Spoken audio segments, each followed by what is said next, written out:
Welcome to today's lesson. In this tutorial, we will graph linear equations in slope-intercept form using the slope and y-intercept.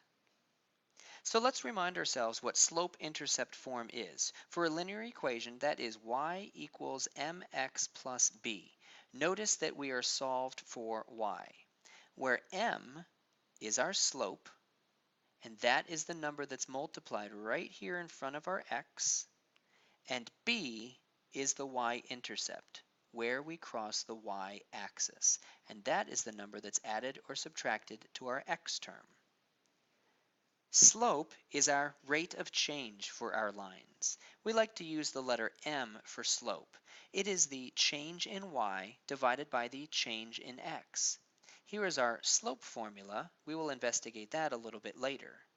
It is our vertical distance divided by our horizontal distance, or simply how much we go up or down divided by how much we run to the right. I like to think of slope as rise over run. I always like to run to the right first, so for a positive slope, I will go up and right. For a negative slope, I will go down and right, but I always like to run to the right first. Let's see what that looks like in our examples. Graph each linear equation. Here's our first one. Y equals 2/3 x minus 1. Well, I notice that I am solved for y, so this is in y equals mx plus b form. Let's find our y-intercept. Remember, the y-intercept is right here in our equation, so it's the -1. Watch out for your signs. The slope is the number that's multiplied to x, and that is 2/3 in this case. Since I have a positive slope, I will be increasing for my line. And now let's graph. We always like to begin at b.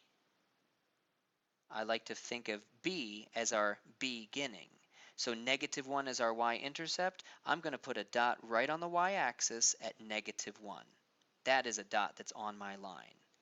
Next, I like to move the m. I like to think of slope as something that we move to get from point to point. Now our slope is 2/3, which means I'm going to be going up 2 and to the right 3. From our starting point, that's why we always begin here, I'm going to go up 2, so 1, 2, and then to the right 3. 1, 2, 3, and put another dot. And let's keep going. I'm going to go up 1, 2, and to the right 1, 2, 3. That's a little off, but I'll still put that dot. If you run out of room over here, then we have to reverse the direction to get over here. So going up 2 and right 3 we're finished with. What if we reverse that to down 2 and left 3? Now that would be a -2 divided by a -3. But you do know that that is the same thing as +2 over +3, right? So if up 2 and right 3 gets me to this dot, then down 2 and left 3 would get me back. So down 2 and left 3 would get me another dot. And down 2 and left 1, 2, 3 would get me my final dot. Now let's connect all of these dots with a nice straight line. And let's put our arrowheads. And we graphed that line. Let's look at another one. Example 2. This is f of x equals -2/3 x minus 1. Remember, f of x is just a fancy name for y, so nothing has changed over here.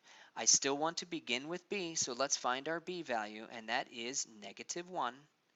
Let's also find our m value. That's our slope. That's the number that's in front of the x, -2/3. Let's put the negative in the numerator. Since my slope is now negative, I will have a decreasing line. And let's see what that would look like. Let's begin at b. That's -1 on the y-axis. And let's do our slope. Let's move our m. Down 2, because it's negative, but still +3, I'm running to the right. So a slope of negative 2/3 is down 2 and right 3. From my starting point, I go down 2 and right 1, 2, 3, and put a dot. Let's go again. Down 2 and right 1, 2, 3, and put a dot. Since I've run out of room here, let's reverse the directions to get more points over here. Instead of going down 2, let's go up 2. Instead of going to the right 3, let's go to the left 3. Remember, that would now be a positive divided by a negative. But positive divided by negative is the same thing as negative divided by positive. So we should be in the same spot. Up 2 and left 3. Yep. Up 2 and left 1, 2, 3. One more. Up 2 and left 1, 2, 3. We've got nice dots. Let's connect them with a nice straight line and put our arrowheads. That's it. We've graphed 2 of them. Let's look at example 3, g of x. This equals to 1 minus 2x. This seems a little backwards. Remember, we like to have the variable term first. So I'm going to take this negative 2x and write it first. And this positive 1, I will write it second. I like this better because then I can easily see what my slope is and what my y-intercept is. The y-intercept is my b value, which is 1 in this case. And my slope is this negative 2, the number multiplied to x. Again, my slope is negative, so I must be decreasing. Let's graph. We begin at b. This time my b is 1 on the y-axis. And let's move our m. Our slope is negative 2. I might want to see that as negative 2 over 1. So I can see that I'm going down 2, but still to the right 1. From my starting point, I'm going to be going down 2 and right 1. Down 2 and right 1. Down 2 and right 1. I want you to fit as many dots as you can in our graph space.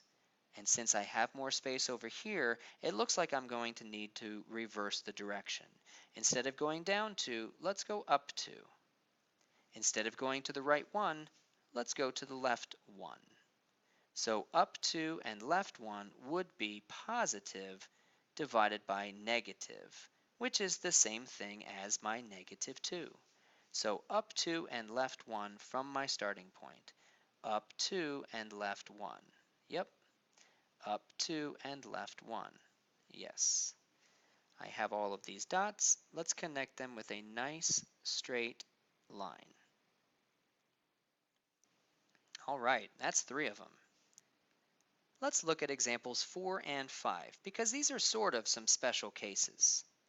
I've got d of x equals 1/2 x. Uh-oh, it looks like there's something missing here. I have my x term, but I don't have a number here. Well, that must mean because it's plus 0. That's okay. If this term is missing, it must have been a plus 0. And that makes sense that my b then would be 0. My slope, it's still the number that's multiplied to the x, and that is 1/2. Since my slope is now positive, I am increasing. Let's graph this line. Our y-intercept is 0, so that's our origin right here. My slope is 1 over 2, so I'm going to be going up 1 and to the right 2. So from my starting point, I go up 1 and right 2. Up 1 and right 2. I've run out of room here, so let's reverse this opening. Let's go down 1 and left 2. Down 1 and left 2. Down 1 and left 2. I've got all the points that can fit on this graph space, and I'm going to connect them all with a nice straight line with my arrowheads. Let's look at example 5. C of x equals negative 3. Well, just like d of x up here was missing one term, C of x is also missing a term, but this time it's the term that has the x. I don't see a value of x. So that must mean that there is a 0 multiplied to my x, and that this negative 3 is our y-intercept. So I'm going to write my 0x minus 3 so I can see both parts. My y-intercept is that negative 3, and my slope is the number that's multiplied to x, and since it was missing, must be the number 0. So let's graph this line. Our y-intercept is negative 3, so I'm going to the y-axis and plotting a point at negative 3. And my slope is 0. Well, if the slope is 0, that must mean that we have a horizontal line. And a horizontal line would simply go straight across like that and put my arrowheads. So this is one of our special cases as well because it's missing the term with the x. One last example, and I'm actually going to make it a try. I'd like for you to try all of this yourself. Put all of our skills together in this one last problem. Let's rewrite the following equation into slope-intercept form. So right now it's in standard form. Show me the steps to write it into slope-intercept form. Basically, solve for y. And then find the b, find the m, and give me a good graph. Why don't you pause the video now and try this problem yourself. Pause now. So let's see where you are now. I have shown the steps to solve for y. It's just 2 steps. Let's subtract 3x from both sides, and let's divide every part by negative 5. And I got y equals 3/5 x minus 2. Hopefully you got that, and if you do, let's find the b, let's find the m, and let's graph it. So pause and continue if you have not already. Thank you for pausing. All right, and here is the rest of the problem. My b is this negative 2, and I plotted that right here on the y-axis, and my slope is 3/5. So I went up 3 and right 5. To get to my first point, I ran out of room, so I went down 3 and left 5 to get to my other point. I connected them with a nice straight line, and I put my arrowheads. Thanks for watching this tutorial, and we will practice graphing our lines in class. See ya.